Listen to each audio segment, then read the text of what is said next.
Bienvenidos a una pausa en el camino, un espacio dedicado al estudio diario de la palabra de Dios con una aplicación práctica para nuestras vidas.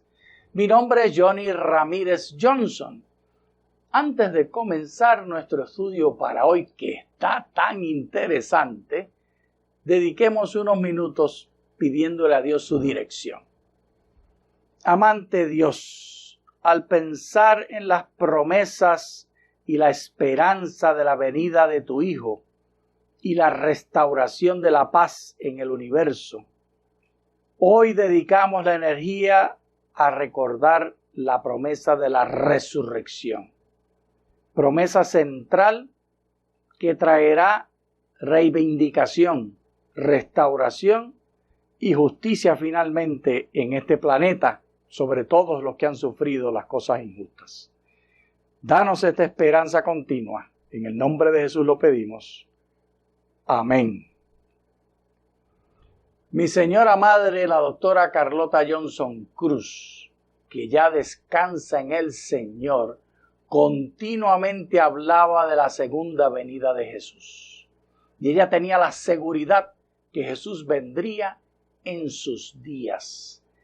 Pero ahora yo tengo la seguridad de que ella resucitará. Y si va a venir en mis días o no, no dedico tiempo a pensar en eso. La pregunta que me hago es, ¿qué está en mis manos hoy hacer para predicar el Evangelio? Para llevar el mensaje de esperanza. Y hoy nos estamos enfocando toda esta semana en la esperanza. Y hoy nos estamos enfocando en un pedacito de la esperanza que es central. La resurrección. Si me hubieran dado a escoger a mí, yo hubiera llamado a la Iglesia Adventista del Séptimo Día, la Iglesia del Séptimo Día de la Resurrección. Porque la segunda venida de Jesús, perdonen, eso es un chiste, no se preocupen, no pretendo cambiarle el nombre a ninguna iglesia. Es mi deseo y mi ansiedad de la venida de Jesús por el evento de la resurrección. ¿Y tú? ¿Tienes algún familiar que has perdido? Me dice que has perdido varios. Pues la esperanza maravillosa de la resurrección. Hablemos unos pequeños detalles que nos presentó el Señor Jesús que resultan ser un poquito confusos y tal vez le podemos encontrar claridad. En Lucas, el capítulo 20, los versos 27 hasta el 40, hay una historia de un encuentro de Jesús con uno de sus favoritos personajes. Jesús tuvo conflictos continuamente y algunos ven esto como algo negativo. No se equivoquen, la comunicación en Israel, en el antiguo cercano oriente y en el Medio Oriente hasta el día de hoy, no solo en Israel, sino en todo el Medio Oriente, es directa, es de discusión continua y el hecho de que la gente discuta no define la relación de ellos. Ellos definen su relación porque son de la misma tribu, de la misma familia, de la misma nación. Y como decía mi papá, la sangre es más espesa que el agua. También lo decía tu abuela. Así es un dicho muy castizo, muy hispano. Y la sangre es más espesa que el agua, lo que quiere decir es que tu relación se define por causa de genes, por causa de origen. Y esa relación puede estar basada en discusiones como las que tenía Jesús. Vamos a entrar en la discusión que estaba buenísima. Dice el verso 27, está registrado allí como Lucas lo escribió después de investigarlo y bajo la dirección del Espíritu Santo.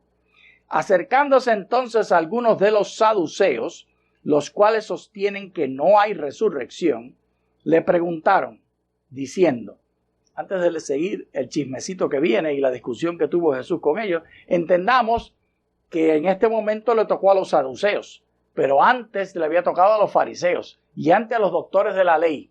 Los sacerdotes también tomaron su turno, pero ellos estaban de más distancia porque eran los que más categoría tenían. De tanto así que el que se sentaba en el Sanedrín, el hermanito Nicodemo, vino a Jesús de noche porque no quería que lo vieran, no quería que reconocieran que estaba interesado él en discutir con Jesús, porque eso fue lo que fue Nicodemo a hacer. Cuando usted lee Juan, el capítulo 3, la descripción que está allí de ese diálogo con Nicodemo, es lo que está discutiendo con Jesús. Y Jesús es el que empieza la discusión. Pero en este caso del registro con el saduceo, es el saduceo el que empieza la discusión.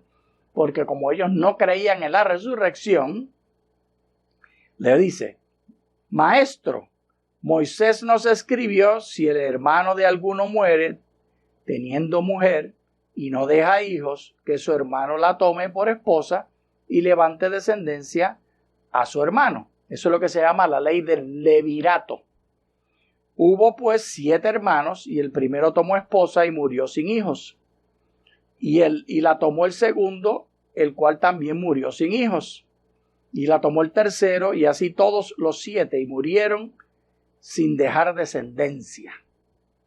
Por último, murió también la mujer.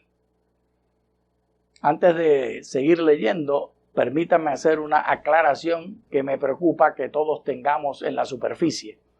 Notemos que aquí la mujer la presentan como un objeto, como una transacción, pero así no es que Dios vea a las mujeres. Dios ve a las mujeres como idóneas, como iguales. Los hombres y las mujeres somos iguales y ante Dios tenemos el mismo valor. Y aquí la historia, si hubiera sido escrita conforme a la visión y los lentes del libro de Génesis, como Dios lo creó, hubiera dicho: y la mujer tomó al primer esposo, y el segundo esposo y la mujer se tomaron el uno al otro, etc. No poner a la mujer como un objeto que la están pasando de mano en mano. No era así.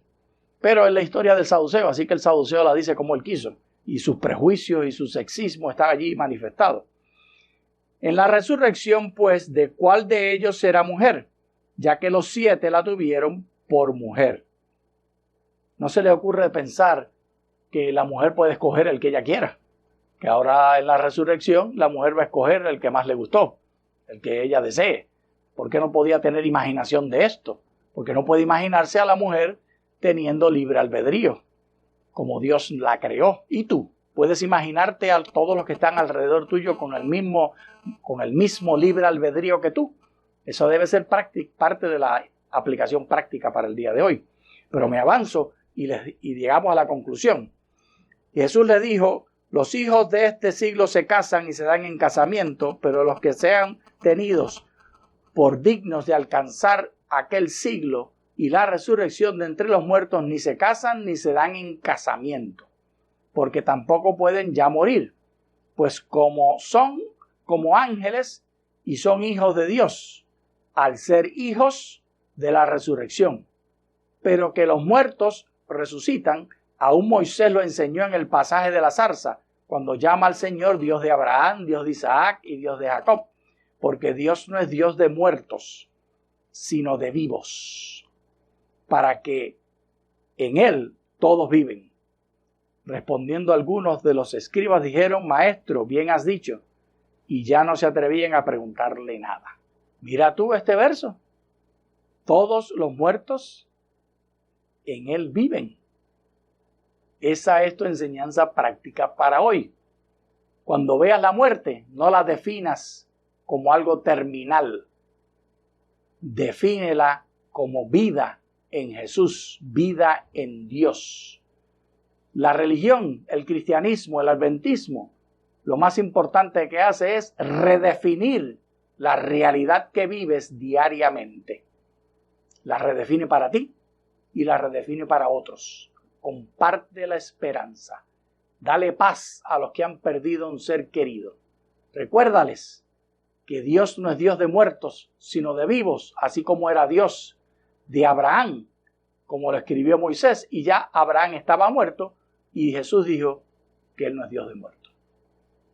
Muchas gracias.